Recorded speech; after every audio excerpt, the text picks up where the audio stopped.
pas. Kowe nuturi sapa? Sapa kowe? Nuturi awakku dhewe wae. Aku kok ketoke salah. Bela kowe salah, bela jenengan salah. Bengi iki kabeh iki salah. Tur meneh penonton iki pengen nyawang sing seger-seger ora nyawang sing kaya awakmu kuwi. Jangan bangga menjadi orang cantik. Iki nek telu. Apa kuwi? Kun sing madangi jagat, kun sing ngangklak jagat, kalau kun sing nggawa rezeki. Wah, jangan luruske, Pak. Mindi ya. Nek sampean dhewe ini lho iki. Aku krungu ki lho. Muni apa? Rimo jamuni. Minti ki wedok. Kicau mania. Hop hop hop. Hop. Nyapa kowe iki? Nyetop-nyetop iki nyapa. Hop. Kowe ngapa joget? Domoe wis diomongi, sing entuk joget iki kabel tok. Joget omong langsung tak ndek. Cocok. Amara pedhot sitok iki lho. Dadi pikir loro. Kowe iki ngawur. Iki des ya. Ambune kuwecet ra. Wilujeng dalu Mas Klidik. Sugeng dalu Mak Cangik Yulimbuk, Mas Mito Darsono. Alhamdulillah dalu niki saged sowan Kyai Ngatup. ngantup sedayanipun. Nggih, ngatup kambingan. Ngatup kambingan nggih. Cek Pak, kula tak nata ambekan, Pak. Wah, menggeh Pak. Wong ambekan kok ditata ambekan iki lek mlebu karo metu tok to. Nggih nek mlebu ora metu, ora mlebu, ora Ayo metu, wis ora ditata kukut. lah ya. Aku kut. Jan tenan lagi bengi iki dagelan liwat pawon barang wis. Iya. Wis. Ambune nganti sangit jangan tok mburi. Ayo saking lumane Mbah Lurah kok. Tenan kok Mbah Lurah Jarkasi niku saestu kok jariyahe katon isi niku Jarkasi niku. Betul. Kula asmane Bapak Haji Jarkasi, jariyahe katon isi. Sampeyan transite ning endi, Mas? Kula transit teng Wiking mriki, Pak. Lho aku padha yang mburi kelir kene ku Alah, arep sampean- mlebu uleng-ulengan karo wargane do arep dahar kok. Sampai nuleng-ulengan aku lagi rene kebek wong langsung ning jeding mek ndelik tok ning kono. Wah, Ora iya. ngalih-ngalih belas. Kula Kyai Ngatup kula acungi jempol, Pak. Lirik. Sebab menapa? Ini yang menjadi suri tuladan percontohan penonton Jawa Timur yang selalu menaati tata tertib kondusif menjadi penonton yang hebat membawa harkat martabat budaya Indonesia. Iya, luar biasa. Tertib kondusif Pak niki. Cobi penyantir sani wingking kaya ngeten niki ndahe penonton ngatup ngeten niki. Luar biasa dawuh Mbah Lurah, ada 10.000 penonton. Diaturi wis to, pokoke nek angger ben taun gelem wayangan menyangkali aja nyangking timblo wah magrib budal sembahyang. Insyaallah mumpung sik urip sregepon nanggap bayang sok nek mati ben munggah swarga. Iya. Niki lho, Pak. Kuwi pancen ya tenan. Lah gawe Pak Kaji kok mangsane. 3 periode, Pak. 3 periode. 3 periode niki nek ora getel-getele dadi lurah, masyaallah Pak. Ora duwe pamrih kok Mbah Lurah ki dadi lurah. Mboten duwe pamrih, kula kalih Mas niki mboten dinyang blas, Pak. Ngono. Sing ngenyang sapa Mas Luduk? Carike. Cari ra melu-melu ki Bu Winarsi ngawur kok iso. Pangapunten Pak Mito. Sampeyan ngomong Mas, sampeyan tengah jeng mawon. Arep ngomong apa coba? Weh, padha lho, padha-padha bayarane mek meneng tok. Ayo gentenan. Kikete padha, klambine padha, clanane padha, nggon lambe padha, sembarang padha kok ora gelem. Ya kudu ngomong. Nggih. Mergo tekan kene iki sampean kon ngomong ora kon mung meneng tok. Saora-orane kudu duweni pamikiran piye warga ngatup kambingan ki kepiye, kahanane kaya ngapa, dadi kudu menehi ular-ular to menehi tulodo. Dadi bintang tamu dagelan ora mung gawe lucu ora, ning kudu ana visi misi lan ana isine ngono. Lho. Lah ya wis lho. Jangan dawuh to, ngatup mergane apa? Mergane apa? Sampeyan ditimbali rene iki tujuane kon menghibur warga masyarakat ngatup kambingan. Lek tekan kene mek menteleng karo ndak ngomong gunane apa coba? Ayo. Wong duwe lambe iki kono. Nah, lambe iki gunane kejaba ge mangan ya dingge ngomong, ora nggih rasan-rasan ngono. Lambe nggo apa? Lambe nggo apa? Lah lambemu nggih apa? Lho, lek duwe lambe nggo napa? Hah? Lek duwe lambe nggih napa? Lho, lah senemu nggih apa? Lho, kowe yen lho dawuh pripun? Ya nggih mangan karo nggih ngomong. Ora mesti. Ya mesti. Sumure duwe lambe ya ora iso mangan, ora iso ngomong ya. Iki sing diomongke lambe menungso apa lambe sumur? Tapi lek yo lambe. Ayo. Tapi lek yo lambe to. Sumur ayo dilambe. Lek ati aja dolan ning ya mesti lambe sumur ra iso ngomong mergo ra duwe untu. Lek duwe untu ya iso ngomong. Gaji untu tok ya omong. Ayo. Kene mboten. Gaji lho untune ya akeh, ondoke ya untune ya akeh. Ketane ya ora omong. Mergane graji ndak iso ngomong kuwi duwe untu. Mergane pancen graji ora ndek mata. Lek ndek mata? Ya iso ngomong. Udun nek ndek mata ya ora omong. Apa? Udun. Nggih ning lawuh. Oh jenengan niku nggih mboten? Heeh. Lha kula arepe ngomong apa niki? Boh. Sampeyan ki ora ya nesu lho jenengan. Ora nesu. Lah niki lho kula jelasin. Ora lumrah kowe iki sing dijak ngomong ora sak mestine kok sing kok omongke iki ora cocok karo sing kahanane sing ning ngarep. Kula lah yo ketene dawuh jenengan to, Pak Tomin. Pak Minto. Pak Minto. Pak Minto kok Pak Tomin ki. Pak Tomin ki gandane Pak Tomin and Jerry. Pak Minto. Kita Pak Minto. Nah, coba. Loh, coba napa? Loh. Lho ki ngomongke jareke ndak duwe mata. Kula ikon ngomong apa? Lho, sak karepmu kowe renar ngopo? Nek Mas Minto ki lak lenggah ngasta dalang. Loh, ket biyen ki dalang iki linggo, kowe tau tumon dalang adat. Ya ora? Iya. Lah iya ora usah diomongne. Pak Minto ki ning dinding lenggo dadi dalang. Aku yo tau ngadeg. Loh, aku yo tau ngadeg. Kowe apa ngerti ya? Aku lungguh ning ngadeg. Oh, jajal fotonen. Kirimno WA jajal. Ngeten Mas, pangapunten. Niki sing ngerti slaten-slatenipun kula. Mas Minto tujuannya ngarahke sampean ngoten niku karepe napa to? Mas Minto itu porsinya dalang. Roh. Lah lek wis ngedep debok, ngedep wayang iki dalang. Kowe tau tumon ngedep debok, ngedep wayang terus kernet ngene iki. Kan biyen ki lek wis linggo ngedep debok, ngedep wayang kuwi yo dalang, Bos. Iya. Ning aku mbok omongi aku seru. Ning aku iki ngomong apa kowe? Aku wis paham nek ngedep debok linggo ki yo dalange ro. Aku menggarisbawahi bahwa Mas Minto itu sebagai makrifat atau pemimpin. Ro. Iki ki pimpinan. Napa? Iki pimpinan. Ngerti ora lek kene iki pimpinan. Abang ijone panggung, urip matine panggung, gumantung ning pimpinan. Ora iso. Kowe ning kene iki mek kawula nunut. Lah kok ora? Uripe panggung ana bayarane yoga karo sinden. Ki manut sing nanggap. Enek pimpinane kok sampeyan ora sing nanggap. Iya, sing nanggap ning wis mempercayakan ning aku kon nguripi panggung. Lah nggih. Kan ya bener sing nanggap to? Heeh. Lah nggih. Lah iya. Lah iya. Ngopo? Ya wong iki. Ya ora. Loh, sing nanggap bos, lek enek sing nanggap enek pimpinane, enek masyarakate, enek yogane nek sendiri. Mergo enek sing nanggap ki enek sing ditanggap, ndeng. Loh, ngelakne kula ripun? Lah lek kula gendeng jenengan berarti bapak. Lah ngopo? Lah kok anakmu kok. Sapa sing duwe anak kaya awakmu? Mosok ora duwe? Ora. Tapi kan seneng di bapak kaya iki aku, Pak. Masyaallah, ngeten iki lho. Manusia itu punya masalah dan punya beban. Nek sampean ngomong kuwi tujuanmu ora pas, kowe nuturi sapa? Sapa kowe? nuturi awakku dhewe wae. Aku kok ketoke salah.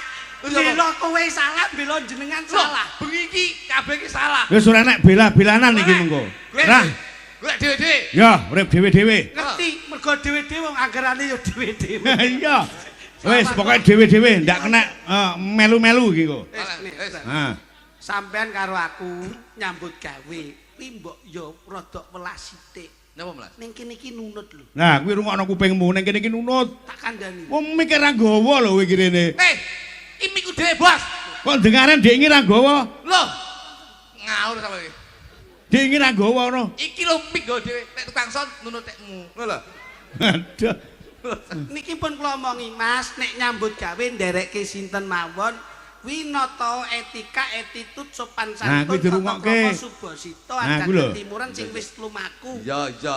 Panggung ki ora kena nggeyak-yakan. Nah, Ki nek umpama awakmu iki gak seneng, kowe ngadeg ning kono disurung iki ora enek salahe lho. Mergo nek ngene iki kowe nutupi wajah-wajah cantik ngene iki. bokongmu sing ngampret kuwi nutupi sinden-sinden kuwi.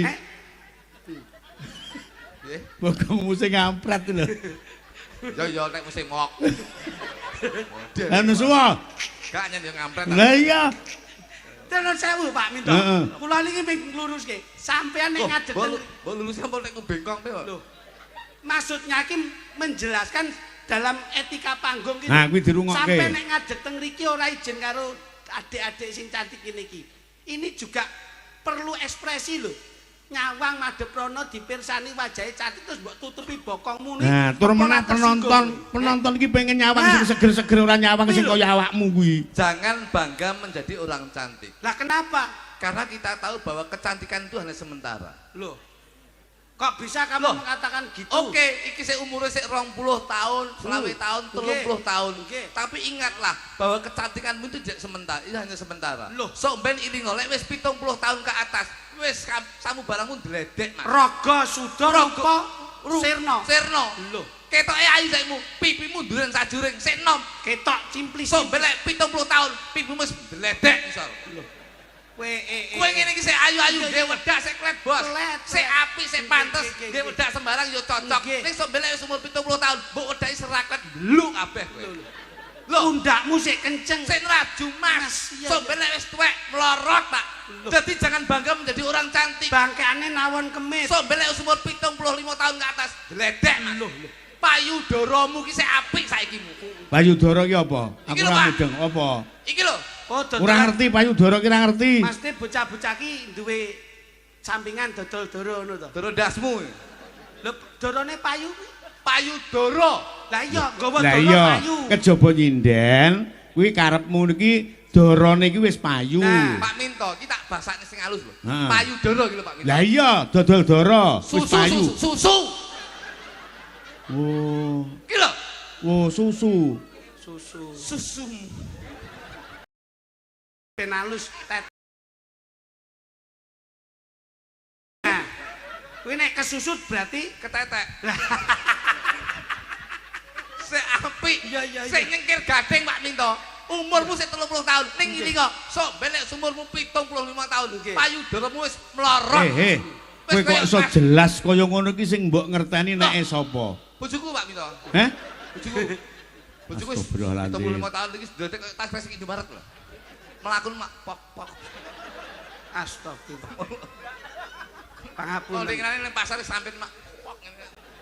Kula niku nyambut gawe enten 20 tahun ora tau kok nyandak jenenge bojoku ora tau. Apa meneh kok organ tubuhe bojoku. Kuwi jenenge we nggawa. Ki lho wong lanang sing njaga kehormatane wong wedok iki kaya ngene iki. Nyambut gawe materi fisik seorang istri mbok bawa di panggung. Justru malah aku ngelek-ngelek wong wedok bojoku dhewe ra apa-apa, Pak. Lek ngelek-ngelek wong liya itu sekarang tuh ada undang-undang IT, Pak. Bahaya. Gini Pak Minto. Lek kula lho dilaporne, kula ngene hukum. Tapi lek ngelek bojoku kula aman, Pak.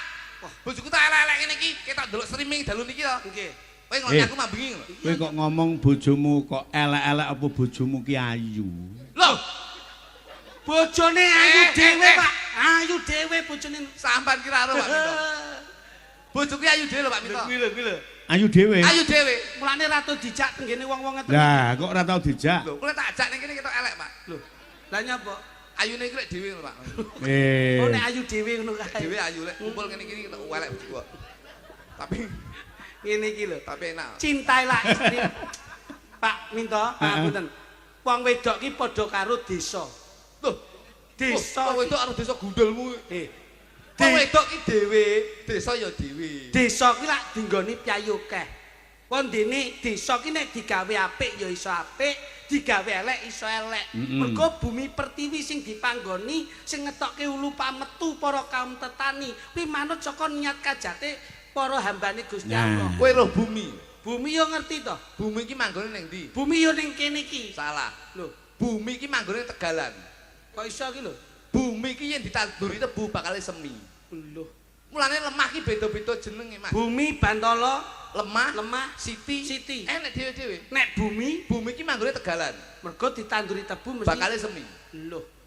Nek umpama Bantala, Bantala ki manggone ning Ratan. Kok iso? Saben dina diliwati ban bakal rata lan nelo. Mergo Bantala. Bantala. Lah nek lemah ki manggone ning perumahan. Apa kuwi? Kalem-kalem nyicil besok dadine omah. Lho. Iso genah jane iki. Lho iya. Jane yo beneh. Siti ki manggone ning kuburan. Kok saged isine wong mati. Lho.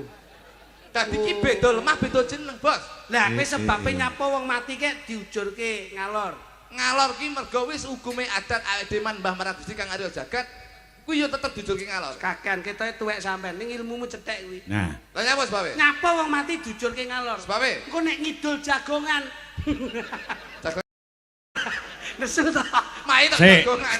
Iki perkara wong mati apa sebabe kok jujurke ngalor? Aku tak tekok. Lha, Pak. Apa sebabe wong mati kok dibuntel mori? Loh, niku wis adate Pak Mori iki rupane putih, resik, suci. Ah, Dadi yen ade yen sowan salah. Gusti Allah zakat Gusti Allah Subhanahu wa taala iki ben resik ben kita suci. Ora ngono kuwi. Kedawan kuwi. Kedawan. Niku Pak Minto. Ora. Sebabnya napa? Sebabe lek dibuntel godhong ku ndare lontong ki kok pangan. Lah iki ape? Napa digegemi? Weh kalah lho nek aku karo Mas Mito Lah jelas. gathok. Solid no.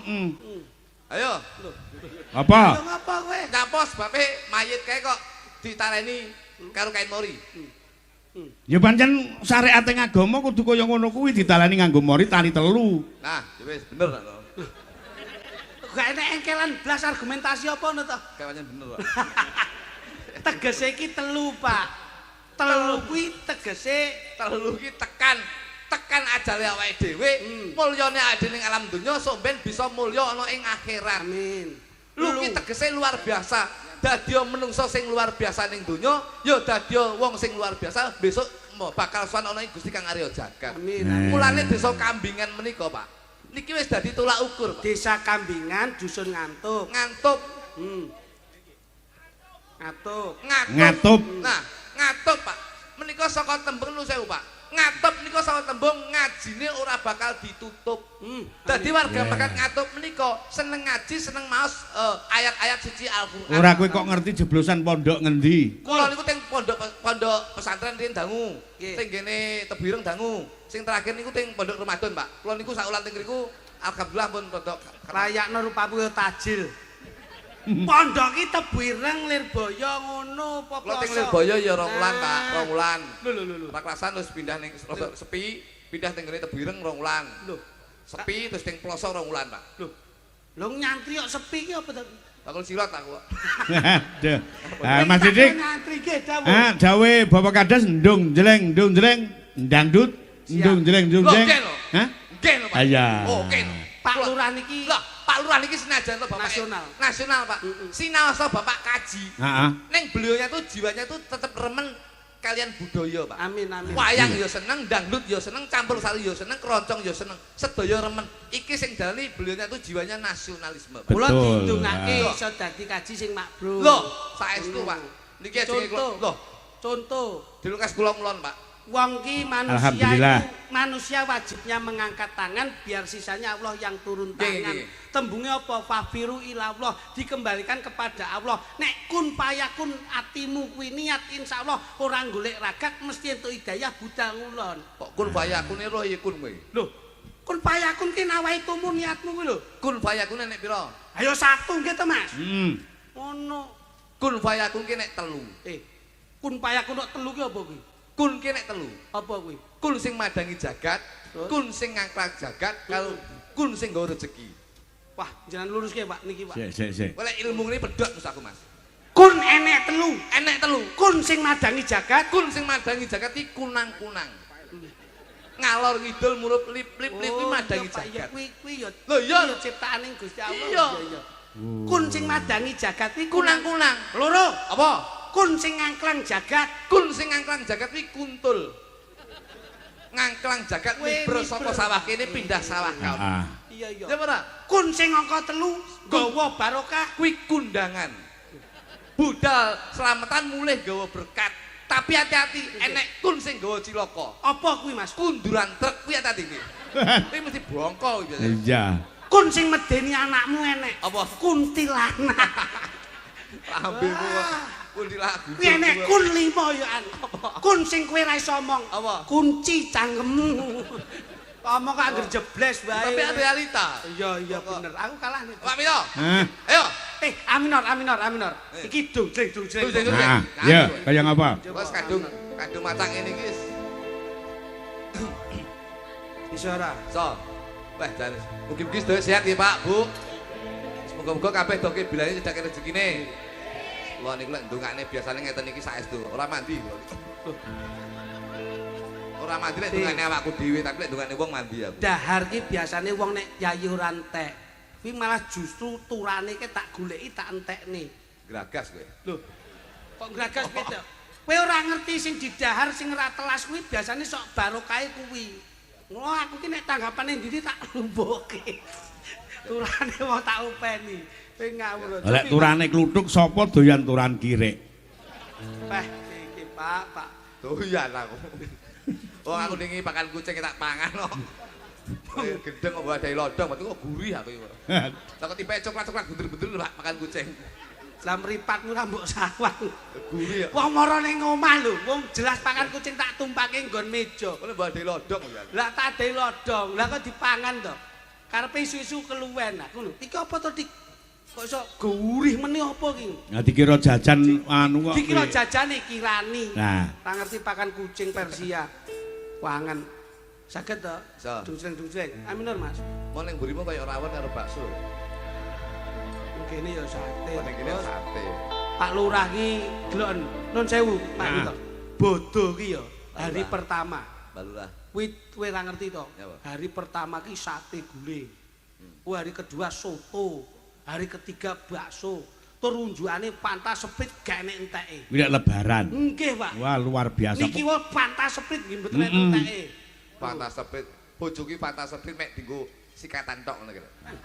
Berarti padha karo Mas Kluthuk, Mas Didik kuwi. Pripun, Mas? Mbah Lurah ki padha karo Mas Kluthuk lebaran. Nggih. Mas Kluthuk ki lebaran dina sepisan Nggih. omahe tutup. Sowan me ibuke. Nggih, leres sekali. Ah, engko bodho rong dina Nggih. ora buka mergo dolan ning kiwa tengen. Leres. Bodho ketiga ya. Bodho ketiga ora ya panggah tutup. Nutukke bodol siji loro. Pancen niki keluarga kere ya, Pak. Aja kula. Aja meneh kok jenengan anak kula ya tak penging bodho ning omahe niki nggih. Ya apa? Lah piye anak kuwi mara rono disangoni 50.000 to, Pak? Heeh. Anake dheke lho tak sangoni 100. Lho gendeng piye? Padha dulure lho, Padha dulure dolan nang Mas sampean 100, dolan nang Mas Kluthuk 50. Nggih. Rugi no sampean. Lah kok rugi pripun? Sing rugi kula lho, Bang. Lah kok Lho, kowe nyangoni anakku piro? kupingmu anakmu tak sangoni 100 lho, Lah Kak. anakmu tak sangoni piro? 50. Hitung-hitungan sekmu. Anakku piro? Loro. Satusan piro? 200. Anakmu lho 5. Lah iya. 50-an 250. Aku iki tambel 50 priye iki. Ya Allah, ya Kak. Kok mangsa duit 50 lho karo dulur kok ijir lho. hitung-hitungan. Wolo-wolo kuat to, Mas. Bakal kuat aku. Tau penane. 50-50 to ki nek dirembug iso medhotke dulur. Nah, Engko sesuk sangenono 50 neh ya, Mas. Tak beledosi mercon cengelmu. Senembang. Bisa to, ya. Bang. sik. Mau jarene dhewe-dhewe. Lah nggih. Sampeyan ini nggawa apa? Nggawa niki. Lah iya, sapa sing ngomong dhewe-dhewe? Nggih, kula Nembang nganggo cangkeme dhewe, dimusiki cangkeme dhewe. Ndak oleh nganggo musikku. iki masalah apa neh iya. Yo. Lah iya. Lagek ra melu sewengi mambengi keterak wayang wonge kok ya wis beda to Yan. Ya ampun. Ora. Sportif kok. Ya sportif lah. Aku sing nyanyi wis nabi. Nah, Bapakku wedok ibumu sapa kok iso. ayo mudar apa ora kowe? Kowe iki nyapa? Iringane iki son horek. Wong solawat kok nggih iso ndorek iki lho. Ben ketok. Solawat pakai terbang. Iso. Batengku ben ketok rada meriah. Gitu apa mbok kira beh wis sahur manuk terus aku ati kurung lara. Kene. Loro ya priksa lho. Hah? Loro kok budal tanggapan namanya. Anjinge Loro ngengkel. lara ati karo tembungmu ngarep mau lho. Ya loro ati yo ganti ati pitik ngono lho. Ngono ngengkel gampang lho urip iki. Lah iya. Ora apa-apa, Mas. Ngapa? Jare Wis ta bene. Jarene Dilakoni. para alim ulama. Lho ya. Wong kuwi yen duwe kok etok-etok ora duwe, Nah. iso nyenengke ning ora iso nyenengke. Kuwi asape luar biasa. Gedi. Ora gumun karo cangkeme dagelan. Aku yo ora ngumun karo cangkemku dhewe. Cangkemku dhewe. Oh, iya bener. Kaget aku. Ora mungkin ta. Kowe tenan, Aku kowe. ora wani runyam ngono. Lah iya. To ben bosok cangkeme ngangge musike kono. Iya ya ben bosok cangkemku dhewe. Tenan jeng isin-isin itu. Ora. Nek isin aku melu isin. Bisa to. Tak tabuhi. Masa gak mbok sili-sili. Rasa, gengsi. Ora oleh yo ora oleh. Iya iya. Wong gatek nek kuwi. Bapak Tak tuh dudak. Duk. Nah ya bos kowe. Sing apik lho, nabu sing apik lho. Iya, Pak. Kene tak contoni. Aku nyanyi ya. Iya. Nyanyi piye? Bapakku NU ibu muslimat. Loh, bapakku parkir kok. Loh. Aduh. Wis iki jan. Wis ora disili musik. Kowe malah ora iso dijak kerja sama iki kepiye? Ya piki tembang iki lho. Bapakku NU ibu muslimat. Lali ya iki. Kok bapakku NU? Berarti kowe munafik. Lah ngopo to? Wong bapak dhewe Katolik kok. Kowe iki lagune iki ngene iki lho. Selawatan iki lho, Jan. Iki jan ngentah iki lho. Bumbal iso. Ayo iso ora? Kamu melu-melu sampean. Saksenku iso ora iso urusanku. Kita melu-melu jenengan nih. Ngapa kok sampean ngurus aku lho? Lat-laten ngenteni kan ngalio. Loh, piye ta kowe iki? Wong pancen iki kagungane Mas Minti. Sing takon ngalih kowe kuwi lho. Ayo. Sapa muni Minti ya? Nek sampean dhewe lho iki. Aku krungu ki lho. Muni apa? Lima jam muni. Minti ki lho. Lah iki sampean dhewe lho sing muni. Jono lali sampean lali. Salahne kancane. Ngono kok ngekel wong pikun sampean. Oh sing muni sampean dhewe. Tok kowe. Kowe ta ora apa-apa. Wong siji karo wong loro. Tok lho. Ayo Mas tak tabi Mas. Oke. Bapakku NU ibu muslimat kan masku angsa prak deng prak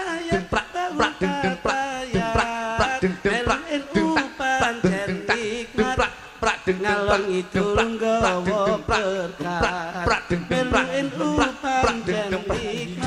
ngalong itu nggawa berkah Lali janjine dados yo.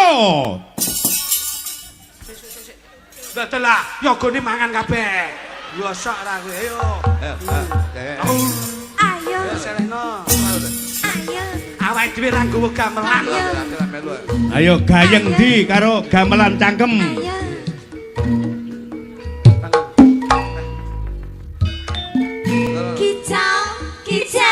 Kicau mania. Hop. Nyapa kowe iki? Nyetop-nyetopi nyapa? Kok kicok-kicok iki? Urusanku bukan urusanmu. Loh, ini menyangkut harga diri saya. Enggak boleh, kamu harus diam. Diam, duduk sini, duduk. Kok kicok-kicok iki? Wong sing dimanuk aku kok kicok. Meneng rasa ngomong. Kowe meneng to? Ngerti nek sing ndek manuk sampe ngerti susuhe lak digawe iki kabeh to. Lah, iki lho. Kowe lungguh sik. Lungguh sik kok lak kudu susu. Kowe meneng. Iki susuhku kabeh iki. Oh, ya, katanya manuk yang geragas apa disusul. Manuk. Kowe ra ngerti yo. Kowe ra niki do nganggo gamelan. Tak wangi Pak, sesuk aku sik pereng nderek joget. Dak, ora sah wangi-wangan. Mosok melu joget ora entuk. Ora entuk. Lagi tak omongi yo, Cuk. Kereng-kereng karo Mas Minto. Melu joget ora entuk. Kicau mania. Kicau mania. Gas kondangan, digas kondangan danga. Manukku siap nembak, poinku ra keoyang. Ayo.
Ora oleh.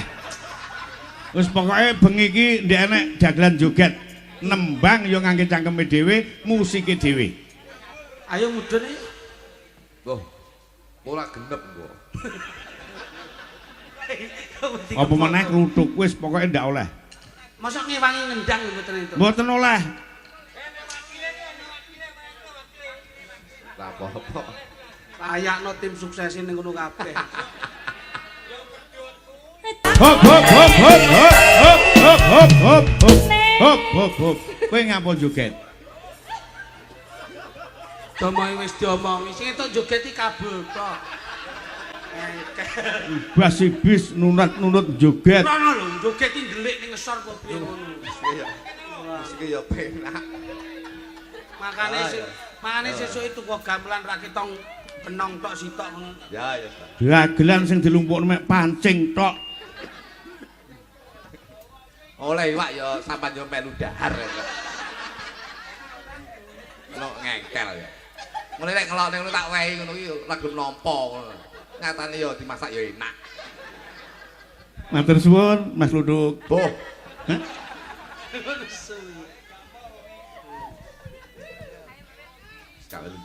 Yo terus golek produk joget omong langsung tak ndek. Cocok. Kaya ngakoni lho ya. Aku seneng lek wong sadar seneng aku. Trahya bengi iki awake dhewe termasuk pelawak, peloper, tukang pedhot-pedhot tok. Wis bengi iki aja malu main-main kowe ning kene. Tenan. Kowe kalah nasab nek karo kae. Saya peringatkan ngantek kluthuk nembang Sekar Gadung kono joget tak denda sak oban 100.000. Bayarane lho 50. Ha ya sembuh. Oke. Dina minggu sing tak tunggu.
Lek kono joget langsung musik mati.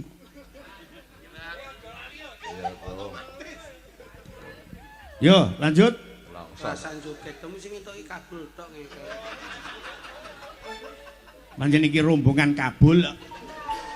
Angger kok wis sesuk dadan ngene. Lolos e.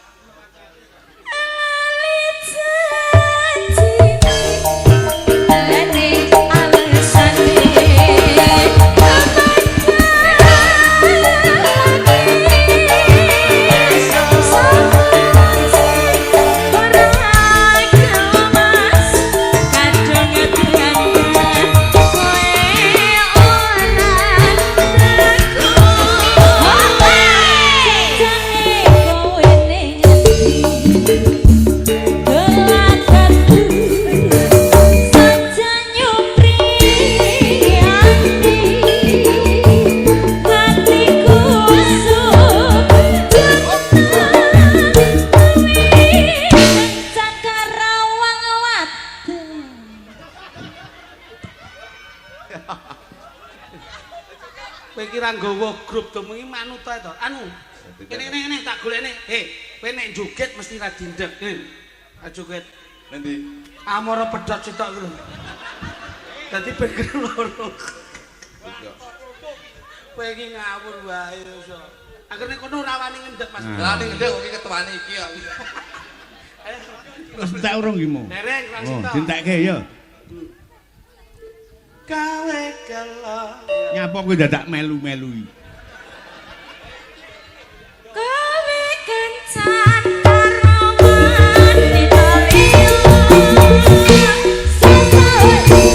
Lagu selajengipun dumawah dagelan kekalih monggo katuran nembang sak katokipun tanpa iringan sekar gaduh.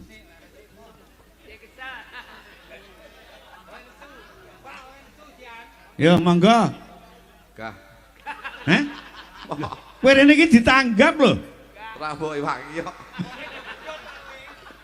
Ayo nembang wong loro. Wong kula kadung nembang mungkin jangan mboten silih. Lho. Lah wong nek duwe piranti dhewe-dhewe nembang rene iki pirantine apa? Nggih ngeten, Pak. Rembug cukup demi kesuksesan panggung. Heeh. Niki enten nggih ming sak pak. Entene ming sak pak. Aku ora doyan rokok sampurna. Lah doyane napa? Duit. Duit. Duit. Pun ngeten, Bu, sampean tuku rong kilo ngono lho. Ketok tak kene iki. Wah, apa ndi kok duit iki. Wis, sampean tak wahi kelomberan nembang entuk ning lek iki ra oleh. Ra oleh kowe. Ya ngono lho. Pak Minto. Enak. Sesuk tak teriwak neh. Ora seriwak. Aku sembleng ngeriwakku korban sik sak priser akeh banget. Iki iwak laut iki barakuda iki umpe nak iki. Ndak doyan iwak laut aku. Heeh. Ndak doyan. Wis ora doyan. Ndak doyan. Iki kok entek iki entek. Sing entekke kuwi lho. Aku ndak mangan blas. Tuh, tapi lak buik seneng sampean melu seneng. Hah? Ya toh? Ya ora. Ora. Lah mosok ta. Ndak. Teh, aku tak melu nyanyi dulu. Ngerayu. Tak jekit ngene, jekit. Ora enak. Mas Didik nembang kalih musik Sekar Gadung monggo ning dengan catatan lek kluthuk njoget break mandek. Oh siap. Sepurane ya Mas. Aku tak melu Mas Minto. Aku masmu lho. Mas yo Mas, ini nek Senasib serumpun sepenanggungan. yo ning bengi Lek iki. kowe oleh joget aku ora joget iki berarti kowe oleh nyanyi aku ora oleh nyanyi iki berarti iki diskriminasi lho. Lek ngantek nyanyi tak bacok cangkemmu lho kok. Iya Mas, ning sepurane yo. Kowe adikku lho. Iya ngerti aku adimu sampean Abot Mas. dulur apa abot sapa? Aku abot Mas Minto mergo bengi iki. Aku dulurmu lho. Dulur yo dulur iki golek urip dhewe-dhewe sementara ya Mas. Aku dulurmu lho. Ayo mudar aku kowe. Iki golek urip dhewe-dhewe. Aku dulurmu lho. Aku ki yo butuh di persani di sawang wong akeh nggih hiburan. Kowe lali tak elingne lho kowe. Pisan kake dulurku. Iya. Iki golek urip dhewe-dhewe. Wes abot iki kowe. Iki demi kesuksesan. Tak elingne pisan kas lho kowe. Iki lek aku apik sampean yo apik. Ora apa-apa, aku tak sing ngene. Nangis aku yo malah nangis terus. Halo Pak Bito. Jalan nembang to, Duk. Matur suwun ya Pak Bito. Nembang kok cangkem-cangkemmu dhewe, Duk. Iki nanggap apa jane? Lah kowe ra mudeng kok iso. Kene Pak, kula ngapain setunggal nggih. Usane karo blundung. Matur suwun ya Pak Bito. Alah, aku ki yo kangen Pak Bito. Aku ki tresno lho. Oh, ambune kuwet ra. Kecut dengkulmu kuwi. Kowe iki om karek nyedote kaya sambat lho kowe. Lah iya lho coba. Kone sing nggawa kringete ra sambat kok. Pengen nembang? Tembang Pak. Nggih. Pengen nembang? Ngalih. Masalah sinden iki. Bayuh, kancane guyon malah nyetet-nyetet iwak iki. Wah, ra duwe sopan kowe. Ngono. Ya Allah. Turane barokah panganen. Nah, kuwi lho. Turane barokah. Mumpung ana turan ki berkah barokah. Entekno, Duk. Lho, sakmono lho. Pak Bito. Heh. Wis Pak. Mangsamu kok iso. Kula ngapain